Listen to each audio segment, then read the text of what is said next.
நல்லா இருக்கும் அப்படின்னு ஒரு கொஸ்டின் கேட்டேன். பிரவீன் வந்து சொல்ல வந்தாங்க, ஏதோ ஒன்று சொல்ல வந்தேன், இந்த டொமைன்ல நான் இந்த ஒரு அப்ளிகேஷன் பண்ணால் நல்லா இருக்கும்னா எந்த டொமைனுக்காக என்ன மாதிரி அப்ளிகேஷன் நீ பண்ணலாம், that will be revolutionary. Revolutionary இல்லைன்னா நாட் ஜஸ்ட் சம்திங் இன்னோவேட்டிவ். என்னவா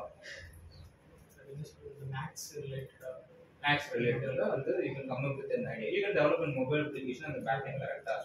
இப்போ ஒரு அண்டர் ப்ரிவிலேஜ் ஸ்டூடெண்ட்ஸ்க்கு மேத்தமெட்டிக்ஸ் எளிமையா புரிய வைக்கிறது you can develop an application கரெக்டா. அப்போ என்ன பண்ணா மெயின் திங் ஒரு இப்போ இந்த ஒரு ரெக்யர்மெண்ட் வச்சாச்சு. என்ன requirement? an mathematical application for an underprivileged student. இப்போ இந்த underprivilegedனா என்ன அர்த்தம்? அதாவது ஃபினான்ஷியலாவும் ஸ்லோ லேர்னராவும் இருப்பாங்க. அவங்களுக்கு ஈஸியா மேத்ஸ் ரீச் ஆகணும் அப்படின்னா என்னவா இருக்கணும்?